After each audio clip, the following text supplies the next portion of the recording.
Okay အားလုံးပဲမင်္ဂလာပါဒါကျွန်တော်တို့အမီးရဲ့ဆိုင် group ကနေပြီးတော့မှဒီနှစ်အတွက်အသစ်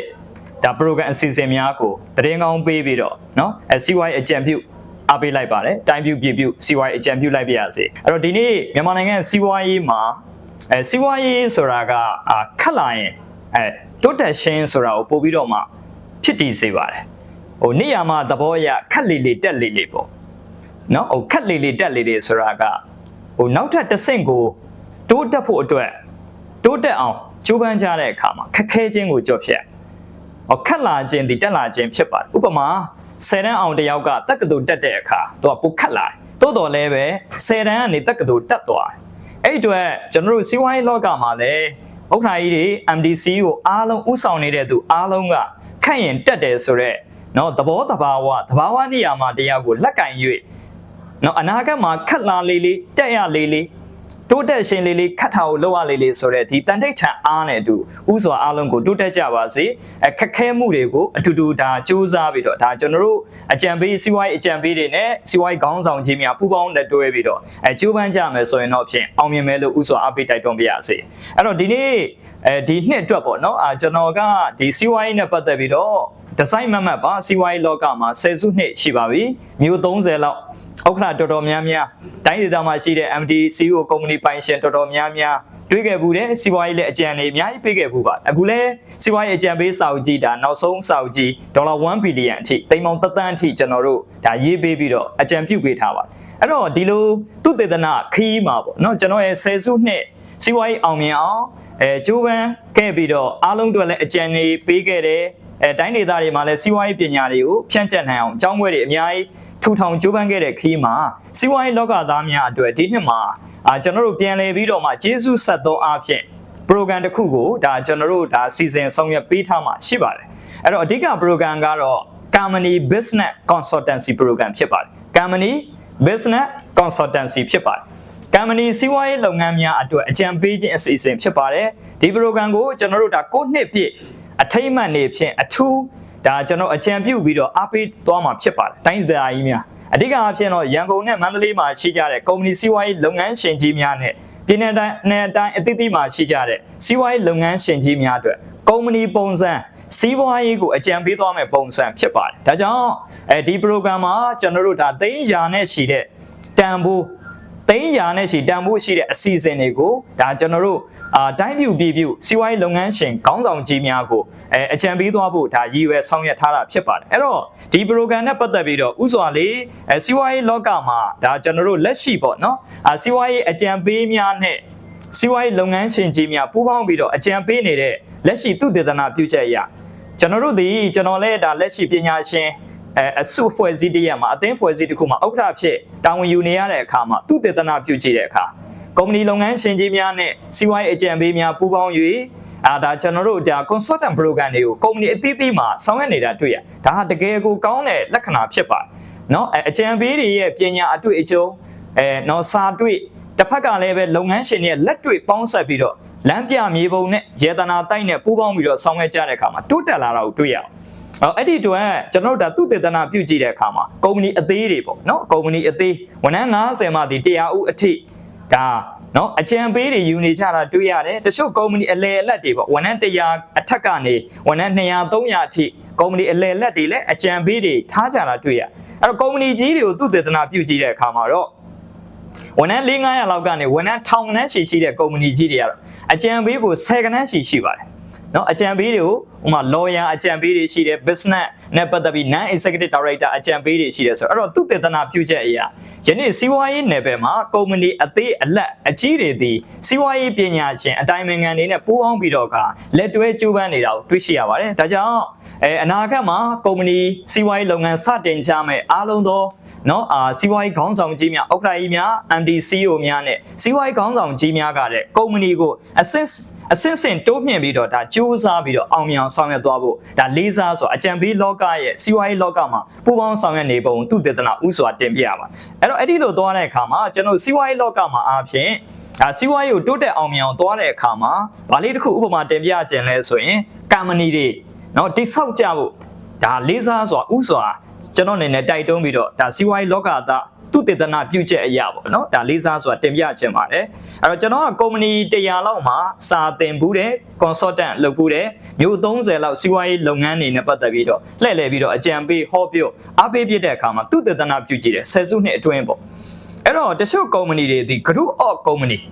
3-4ခုပူးပေါင်းပြီးတော့ရန်ကုန်မန္တလေးတောင်ကြီးစသည်ဖြင့် group of ကုမ္ပဏီလောက်ပါတယ်တချို့တထေးကြီးတွေဒီလည်းပဲ group of ကုမ္ပဏီ3ခုလောက်ကိုပေါင်းစုပြီးတော့ဒါ BOD အဖွဲ့တွေနဲ့သိမ်းပေါင်းတောင်းခဏန်းရှိကနေသိမ်းပေါင်းသိန်းနဲ့ရှိပြီးတော့ဒါကုမ္ပဏီပုံစံဆောင်ရွက်နေတာတွေ့ရပါတယ်တချို့ကြတော့တကယ့်ကို BOD များစွာ9ဦးတချို့ဆို52ဦးတချို့ဆိုရင်18ဦးစသည်ဖြင့်ပူးပေါင်းပြီးတော့ public company အများပိုင်ကုမ္ပဏီတွေပူးပေါင်းပြီးတော့ဒါသိမ်းပေါင်းသိန်းနဲ့ရှိပြီးတော့သိမ်းပေါင်းတန်းနဲ့ရှိအထိကိုလည်းဒါ public company တွေထူထောင်ပြီးတော့စူးစမ်းနေရတာတွေ့ရပါတယ်နောက်ဆုံးကတော့တကယ့်ကုမ္ပဏီကြီးတွေ1 to 100စည်ရင်းဝင်ကုမ္ပဏီကြီးတွေကတော့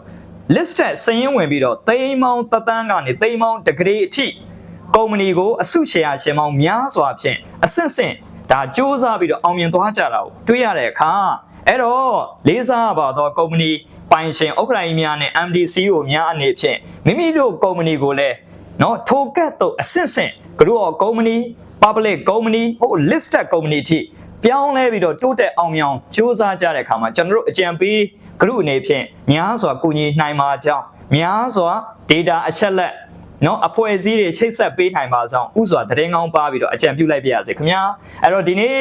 ကျွန်တော်ရဲ့အဓိကအကြံပြုချက်ကဒီလိုအဆင့်ဆင့် company ကိုတိုးတက်အောင်ပြောင်းလဲတဲ့ခီးမှာမဖြစ်မနေတွေ့ကြုံရမယ်စီးပွားရေးနဲ့ပတ်သက်ပြီးတော့နော်အကြံဉာဏ်တွေကိုညွှန်ကြားချက်လမ်းညွှန်ချက်တွေကိုကျွန်တော်သိန်း300တန်း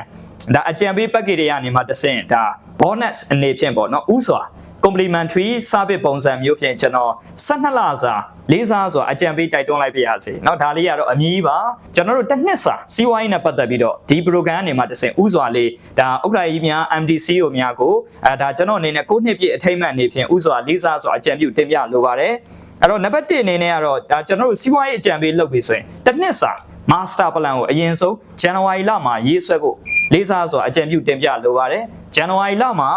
အဲ့တော့ BOD များ MD/CEO များနဲ့ HOD manager တွေအားလုံးကနေစုပေါင်းပြီးတော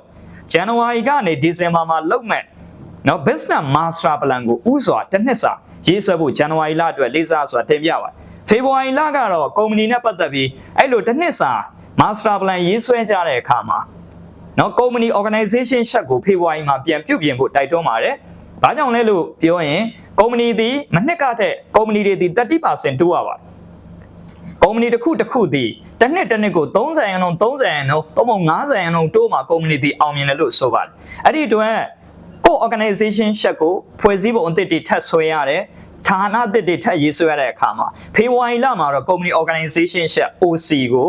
possession တွေ JD တွေ salary တွေနဲ့ဒါ HR နဲ့ပတ်သက်ပြီးတော့ဒီအပိုင်းတွေကိုလည်းခန့်အပ်ဖို့အတွက်ကျွန်တော်အနေနဲ့ဒါဒုတိယဖေဖော်ဝါရီလအတွက်အကြံပေးပါတယ်တတိယလမှာတော့အရေးကြီးတဲ့အဲ့ဒီလိုဖေဖော်ဝါရီလမှာအကြံပေးသွားတဲ့ organization ချက်ကိုကျွန်တော်တို့ department SOP တွေကိုပြန်ပြီးတော့ရေးဆွဲရပါတယ် department အသစ်တွေတိုးလာတယ်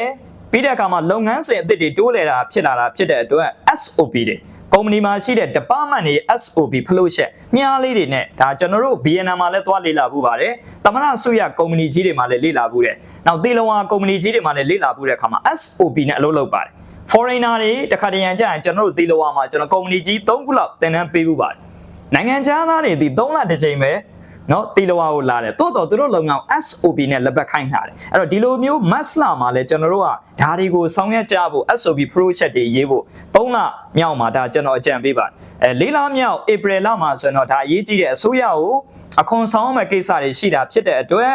audit task ပေါ့နော် taxation လုပ်ဖို့နော် internal audits တွေလုပ်ဖို့ profit and loss တွေရေးဆွဲပြီးတော့ကုမ္ပဏီရဲ့အရှုံးမြတ်စာရင်းပြီးတဲ့အခါမှာဒါအစိုးရကိုအခွန်ဆောင်ဖို့ကိစ္စကိုလည်းပဲဒါ April လအတွက်အထူးအကြံပေးပါတယ်။နောက်မေလအတွက်ကတော့အရေးကြီးတဲ့အခါမှာအဲ့တော့ကုမ္ပဏီသည်ဟုတ်ပြီအဓိကတိုးတက်ဖို့အတွက်အစပိုင်းမှာလုပ်ခဲ့တဲ့ business master plan အတိုင်းပဲဝန်ထမ်းအသစ်တွေကလည်းခန့်ထားပြီး GD အသစ်တွေနဲ့ဒါကျွန်တော်လုပ်ငန်းတွေတိုးချဲ့ကြတဲ့အခါမှာမေလမှာတော့စီးပွားရေးအသစ်တွေ business development plan တွေကိုနော်တိုးချဲ့ပြီးတော့ဆောင်ရွက်ဖို့ဒါလေးစားဆိုအကြံပေးပါအဲ့ဒီမှာ company profile တွေပြန်ရေးရမယ်နော်ကုမ္ပဏီအသစ်တွေနဲ့လိုက်ပြီးတော့မိတ်ဆက်ရမယ် MOU အသစ်တွေရေးထိုးရမယ်ဆိုတာမေလမှာအများဆုံးတိုးချဲ့ရင်ကောင်းပါတယ်အချိန်အဟုန်နဲ့ပေါ့ဒါတိုးချဲ့ပါအဲ့တော့ လာဝက်လောက်ရောက်တဲ့အချိန်မှာတော့ကျွန်တော်တို့ကအစ်စ်ခန့်ထားတဲ့ဝန်ထမ်းတွေဒီကုမ္ပဏီနဲ့ပတ်သက်ပြီးတော့ပို့ပြီးတော့ကျွမ်းကျင်လိမ္မာမှုရှိအောင်ဂျွန်လနော်6လပတ်မှာတော့ကျွန်တော်တို့အကြံပေးတာတော့ corporate training နဲ့အများစုဖိတ်ကြတာတွေ့ရပါနော်လာဝက်မှာ training နဲ့ပတ်သက်ပြီးတော့သင်တန်းတွေများပေးတယ်ဝန်ထမ်းတွေရဲ့စွမ်းရည်တွေတက်အောင်လုပ်တယ်တချို့အဲ့ဒီစွမ်းရည်ပေးပြီးသည့်တကားလာမှာ KPI ကို6လတစ်ဖြတ်တိုင်းကြပါဝန်ထမ်းတွေနဲ့ပတ်သက်ပြီး key performance indicator ကိုလည်းဒါကျွန်တော်အဆိုတော့နာမည်ကြီးဆိုတော့ကုမ္ပဏီကြီးတွေမှာလည်းအကြံပေးဝင်ရတဲ့အခါမှာ6လတစ်ဖြတ်လောက်ဒါပြန်တိုင်းကြပါ corporate နဲ့ပတ်သက်ပြီးတော့ consultant အစီအစဉ်တွေကို6လပတ်မှာ mid term ပုံစံမျိုးနဲ့ကျွန်တော်တို့ပြန်သုံးသပ်တာတွေ့ရပါတယ်ဒါဒီပထမ6လတစ်ဖြတ်အကြံပေးချက်ဖြစ်ပါတယ်အဲ့တော့ဒီအကြံပေးချက်နဲ့ဥက္ကဋ္ဌကြီးများ MDCO များကလေးစားစွာဒါလေးကိုလိုက်နာဆောင်ရွက်သွားမယ်ဆိုရင်တော့မှကျွန်တော်တို့ဖိတ်ဆက်မလို့တော့ပါဘူးအများကြီးကိုဒါတိုးတက်မယ်လို့ဥစွာလေးယုံကြည်ပါတယ်နောက်ဆုံး6လပတ်ကိုကျွန်တော်အနေနဲ့လေးစားစွာအကြံပြုပြီးတော့တိုက်တွန်းအားပေးချင်တာတော့ဇူလိုင်လပေါ့နော်ဇူလိုင်လဆိုရင်တော့ဒါကုမ္ပဏီနဲ့ပတ်သက်ပြီးတော့ဖြစ်နိုင်ရင်တော့ဒါကျွန်တော်တို့ခုနကပြောတဲ့သင်တန်းတွေပေးပြီးသည့်တကာလမှာဝန်ထမ်းတွေနဲ့ပတ်သက်ပြီးတော့ဒါတိုးရှဲဖို့အတွက်new product တွေကျွန်တော်တို့ဒါအကြံပြုပါတယ်ဝန်ထမ်းတွေကို capacity တွေတိုးတက်အောင်လုပ်ပေးလိုက်ပြီးဖြစ်တဲ့အတွက်သူတို့ creation လုပ်တော့အဖြစ် new product အသစ်တွေတိုးရှဲဖို့ကုမ္ပဏီနဲ့ပတ်သက်ပြီးတော့တကယ်ကိုအဲ့မှာ target တွေပေးပြီးတော့လုပ်ငန်းအသစ်တွေဖော်ဆောင်ဖို့တော့ဇူလိ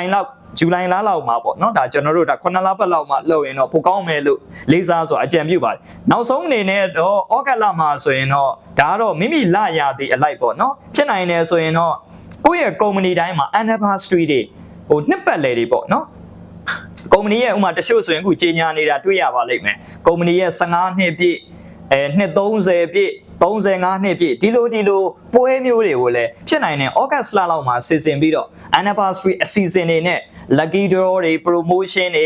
ေကုမ္ပဏီနဲ့ပတ်သက်ပြီးခုနကပြောတဲ့ကိုယ့်ရဲ့မဟာမိတ်ကုမ္ပဏီမိတ်ဖက်တွေအားလုံးကိုစုပေးတာတို့ကိုယ်စားလှယ်တော်ကြီးတွေစုပေးတာလို့ဒီလိုအစီအစဉ်အခမ်းအနားကြီးတွေကိုလည်းပဲလတလလောက်မှာလှုပ်စေချင်မှာအထူးအဖြင့်ဩဂတ်လလောက်ပေါ့နော်ဒါနောက်ပိုင်းလတွေကတော့အလှုပ်ရှုပ်မယ်ဆိုတဲ့အခါမှာဩဂတ်လလောက်ကစပြီးတော့လှုပ်လို့ရမှာဖြစ်ပါတယ်နောက်ဆုံးအနေနဲ့ကတော့ကိုယ့်ရဲ့ကုမ္ပဏီကနိုင်ငံတကာပုံစံဖြစ်ရှင်နေဆိုရင်တော့ကုမ္ပဏီ system တွေကို ISO စနစ်တွေချထားကြတာကိုတွေ့ရပါတယ်ကျွန်တော်တို့အကြံပေးတဲ့အခုလက်ရှိကုမ္ပဏီเนาะစက်ရုံလုပ်ငန်းတစ်ခုဆိုရင်တော့ဥက္ကဋ္ဌကြီးတို့ကုမ္ပဏီလုပ်ငန်းစုဆိုရင်တော့ ISO ဒီဒါပုံမှန်အားဖြင့်เนาะ3လတစ်ချိန်လောက်6လပတ်တစ်ခါလောက်လာစီစစ်တဲ့အခါမှာအခုဒါ6လပတ်လောက်မှာဒါနောက်ဆုံး6လပတ်လောက်မှာတော့ ISO စနစ်ကိုတည်တည်ချာချာ quality management အရေးသွေးတွေပြန်လဲစီစစ်ဆောင်ရွက်ဖို့လေးစားစွာအကြံပြုပါတယ်နောက်ဆုံး10လပတ်မှာဆိုရင်တော့အရေးကြီးတဲ့ကိုယ်လုပ်ငန်းနဲ့ပတ်သက်ပြီးတော့နှစ်ကာလကုန်လာပြီအဲ့တော့နှစ်ကာလကုန်ငန်းနီးပြီဖြစ်တဲ့အတွက်ပြန်လဲပြင်ဆင်သုံးသပ်ရမယ်စာချုပ်စာတမ်းကိစ္စတွေအကျိုးတူတွေနဲ့ပတ်သက်ပြီးတော့မှကျွန်တော်တို့ဒါခုနက JV တို့ MOU တို့ franchiser တို့ supplier တို့ဒီလိုမျိုးစီးပွားရေးနဲ့ပတ်သက်ပြီးတော့မိဖက်မဟာမိတ်လှုပ်ထားသောလုပ်ငန်းတွေနဲ့ပတ်သက်ပြီးတော့မှညှိနှိုင်းဆွေးနွေးစရာကိစ္စတွေရှိရင်လည်းအပိသက်အဲ့ဒီလတွေမှာတော့ပြန်လည်ပြီးတော့သုံးသပ်ဘာကြောင့်လဲနှစ်ကုန်ကန်နေပြီဖြစ်တဲ့အတွက်နောက်နှစ်ကို contract ဆက်ပြီးတော့ထိုးမထိုးပြန်ပြီးတော့ပူပေါင်းဆောင်မှုလုပ်မလုပ်ဆိုတာကို10လပတ်လောက်မှာလုပ်ရင်တော့အရန်ကောင်းမယ်လို့ကျွန်တော်တို့ဒါနောက်တစ်လပြင်ဆင်ရင်ရမယ်ဖြစ်ပါတယ်နောက်ဆုံးကတော့ကျွန်တော်တစ်နှစ်တာကာလစူးစမ်းပြီးသည့်တကာလမှာတော့နိုဝင်ဘာ17လပိုင်းမှာတော့တစ်နှစ်လုံးမှာအောင်မြင်ခဲ့မှုကိုပြန်လဲဂုဏ်ပြုသောအဖြစ် CSR donation တွေအလှူဒန်းတွေလုပ်ဖို့လေးစားစွာတိုက်တွန်းပါတယ်အဲ့တော့ဒီလိုလေးတွေကျွန်တော်တို့17လပိုင်းမှာလည်းပြန်လဲပြီးတော့ CSR donation တွေလုပ်ကြဖို့လေးစားစွာတိုက်တွန်းရင်ကိုယ့်ရဲ့လုပ်ငန်းကိုလည်းဥပမာအဖြစ် product အသစ်ထုတ်မယ်ဆိုရင်လည်း brand အသစ်Apple ဆိုရင်တော့เนาะအဲ့ဒီလတွေလောက်မှာအများတိုင်းထုတ်ဖြစ်ပါတယ်9လပိုင်း10လပိုင်း17လပိုင်းမှာ Apple ကအများတိုင်း product အသစ်ထုတ်တယ်ပေါ့ထုတ်တော့ကျွန်တော်တို့အဲ့ဒီကာလာမျိုးတွေမှာလည်း product တဲ့ New Year အကြိုပေါ့เนาะ New Year မှာဆိုရင်တော့ပတ်စံတွေပေါ်ကြတယ်ဆိုတော့အဲ့တော့17လပိုင်းမှာလည်း product အသစ်တွေ launch လုပ်ပြီးတော့တကယ် CSR donation ပွဲတွေဂုဏ်ပြုပွဲတွေလုပ်ဖို့လေးစားစွာတိုက်တွန်းပါတယ်နောက်ဆုံးပိတ် December ဆိုရင်တော့အရေးကြီးဆုံးကုမ္ပဏီရဲ့ AGM ဖြစ်ပါတယ်ကုမ္ပဏီရဲ့နှစ်ပတ်လည်အခမ်းအနားတွေဆိုရင်တော့ကျွန်တော်တို့အတွေ့အကြုံရတချို့ကုမ္ပဏီကြီးတွေ group of company တွေဆိုရင်တော့ငွေဆောင်မှာဒါကျွန်တော်တို့ဖိတ်ခေါ်ပြီးတော့တချို့ကုမ္ပဏီတွေဆိုရင်ငွေဆောင်ဆင်းကြတယ်နောက်ကျွန်တော်တို့အမီယာဆိုင် group အနေနဲ့လည်းဒါမနှစ်ကဆိုရင်ဒါပကံသွားပြီးတော့ AGM တွေလုပ်ကြတယ်ဆိုတော့အဲ့တော့တချို့ကုမ္ပဏီကြီးတွေလည်းဒီလိုအများတိုင်းလုပ်နေပါတယ်အဲ့တော့နောက်ဆုံးနှစ်ကုန်မှာတော့ AGM Annual General Meeting ကုမ္ပဏီမှာရှိတဲ့ BOD တွေ HOD တွေခုန distributor တွေအားလုံးကို Annual နဲ့ပတ်သက်ပြီးတော့နှစ်ပတ်လည်ဂုဏ်ပြုပွဲတွေနဲ့ဒါဆောင်ရွက်သွားမယ်ဆိုရင်တော့ဖြင့်ကုမ္ပဏီသည်စနစ်တကျဒီ ဒီလမ်းပြမြေပုံအတိုင်းကုမ္ပဏီကတိမ်မောင်တောင်းနေရှိသိန်းနေရှိပြီးတော့တကယ်ကိုဒီလိုစနစ်တကျလက်ပတ်သွားမယ်ဆိုရင်တော့မိမိကုမ္ပဏီသည်များစွာသောအစုရှယ်ယာရှင်တွေနဲ့ပူးပေါင်းဆောင်ရွက်ပြီးတော့ဟို listed အထိတိုးတက်နိုင်မှာဖြစ်ပါတယ်ဒါကြောင့်ဒါကတော့ကျွန်တော်ရဲ့စီးပွားရေးအကြံပြုတင်ပြတိုက်တွန်းချက်ဖြစ်ပါတယ်ကျွန်တော်တို့ဆယ်စုနှစ်အတွေ့အကြုံရကျွန်တော်လေ့လာခဲ့သမျှကုမ္ပဏီကြီးတွေလုပ်ငန်းကြီးတွေနဲ့နောက်ကျွန်တော်ဖတ်ရှုလေ့လာခဲ့သမျှကိုယ်တိုင်လည်းစ조사ခဲ့တဲ့ဆယ်စုနှစ်အတွင်းမှာတွေ့ကြုံခဲ့ရတဲ့အတွေ့အကြုံတွေကို12လစာလေးစားစွာဒါကျွန်တော်တို့ဒါတင်ပြအစီရင်ခံခြင်းဖြစ်ပါတယ်အဲ့ဒီအတွက်လေးစားပါတော့ကျွန်တော်တို့ကုမ္ပဏီဥဆောင်ခေါင်းဆောင်ကြီးများတစ်တပင်ကောင်းနှစ်တသောင်းနားဆိုသလိုကုမ္ပဏီတစ်ခုကောင်းရင်လူ1000နားခိုနိုင်အောင်ကျိုးပန်းဥဆောင်ပေးနေကြတယ်လေးစားပါတော့ဥက္ကဋ္ဌကြီးများနဲ့ MD CEO များအထူးပင်လေးစားချစ်ခင်ကျေးဇူးတင်ရပါတယ်ဒါကြောင့်ကျွန်တော်အနေနဲ့9နှစ်ပြည့်မှာစီးပွားရေးလောကသားအားလုံးအတွက်ကျေးဇူးဆက်အကြံပြုချက်ကတော့ဒီ12လစာစီးပွားရေးအကြံပြုချက်နဲ့အတူမြန်မာနိုင်ငံမှာရှိတဲ့ကုမ္ပဏီစီးပွားရေးလုပ်ငန်းများအသီးသီးတိုးတက်နိုင်ပါစေတစ်တပင်ကောင်းနှစ်သောင်းနာဆိုသလိုကုမ္ပဏီတစ်ခုကောင်း၍ဝန်ထမ်းပေါင်းတောင်းနဲ့ရှိပြီးတော့ဖောက်တယ်ပေါင်းတောင်းနဲ့ရှိရဲ့အကျိုးကိုပြုနိုင်ပြီးတော့မြန်မာနိုင်ငံမှာစီးပွားရေးပြန်လည်တိုးတက်ကြပါစေကျွန်တော်အနေနဲ့9နှစ်ပြည့်အကျိုးဒါလေးကိုလေးစားစွာအကြံပြုတင်ပြအပ်ပါတယ်အဲ့တော့အနှစ်ချုပ်အားဖြင့်ဆိုတော့ဒီထက်ပို၍ကျွန်တော်တို့ ਨੇ တစ်နှစ်စာပူးပေါင်းပြီးတော့အမြတ်ဆိုင်ကရုနဲ့အကြံပေးရယူလို့တဲ့ကုမ္ပဏီပိုင်ရှင်ဥက္ကဋ္ဌကြီးများ MD CEO များနဲ့တကွမိမိကုမ္ပဏီကို group of company 3ခုဖွဲ့စည်းပုံစံတွေပြန်ချခြင်းနဲ့တနိုင်ငံလုံးကိုရန်ကုန်မန္တလေးရုံးချုပ်တွေထားပြီးတော့မြို့အနှံ့မှာစီးပွားရေးတွေလုပ်ကိုင်လို့လင်းမိမိကုမ္ပဏီကို group of company မှာ public company ကိုပြောင်းပြီးတော့အစုရှယ်ယာရှင်တွေနဲ့များစွာလုပ်ငန်းကြီးတွေကိုတိမ်မောင်တောင်းနဲ့ရှိသိန်းနဲ့ရှိတန်းနဲ့ရှိ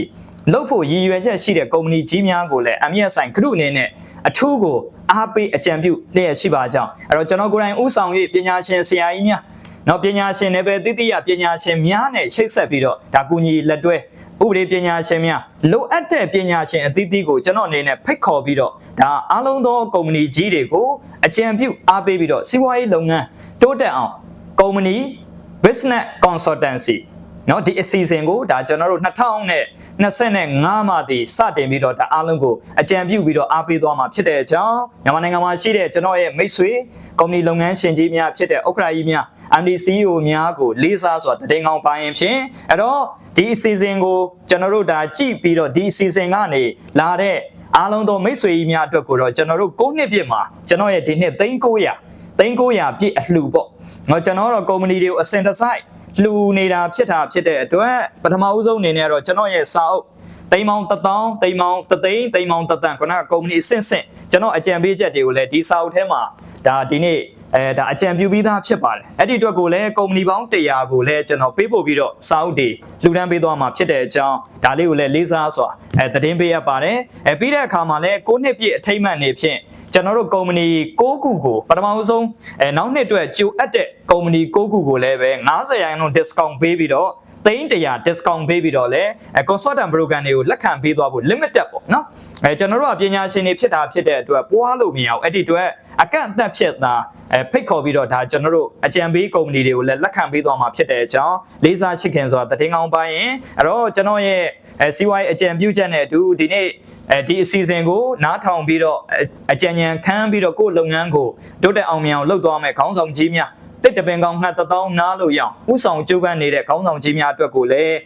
ဤစာအုပ်နဲ့တူကျွန်တော်တို့အားလုံးကိုလေးစားစွာသိန်းရာနဲ့ရှိ၍ကျွန်တော်ရဲ့အကြံပြုချက်တွေကိုလေးစားစွာကျွန်တော်ရဲ့ကိုယ်စားကိုဘွားဥက္ကဋ္ဌကြီးများထံကိုလေးစားစွာတင်ပြအကြံပြုအပ်ပါတယ်ဒါကြောင့်မြန်မာနိုင်ငံမှာရှိတဲ့ကုမ္ပဏီလုပ်ငန်းကြီးများအားလုံးကိုအထူးအားပေးတိုက်တွန်းချင်တာတော့ we must do it we can do it ဖြစ်ပါတယ်ကျွန်တော်တို့စီးပွားရေးခေါင်းဆောင်များအားလုံးတို့ဒီမဖြစ်မနေလုပ်မယ်ဆိုတဲ့စိတ်ဓာတ်နဲ့စူးစမ်းကြရင်တော့ we can do it business leader ခေါင်းဆောင်ကြီးတို့အားလုံးစီးပွားရေးမှာအောင်မြင်နိုင်မှာဖြစ်ပါတယ်ဒါကြောင့်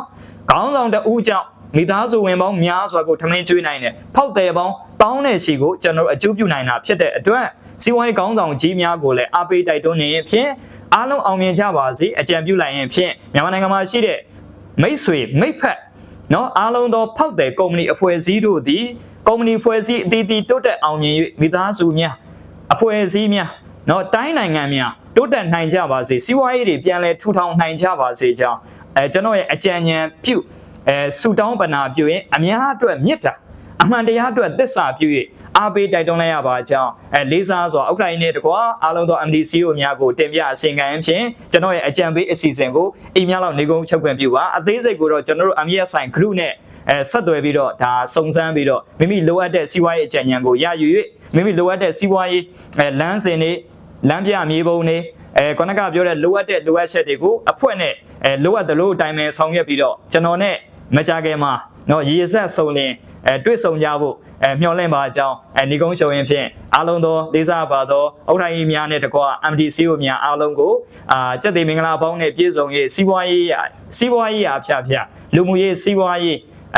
ဘတ်စုံပေါ့နော်အားလုံးတိုးတက်အောင်မြင်ကြပါစေဆုတောင်းပတ္တာပြုရင်းဖြင့်နေကုန်းချုပ်ခွင့်ပြုပါခင်ဗျာအားလုံးတိုးတက်အောင်မြင်ကြီးပွားကြပါစေကျေးဇူးများကြီးတင်ပါတယ် thank you ပါ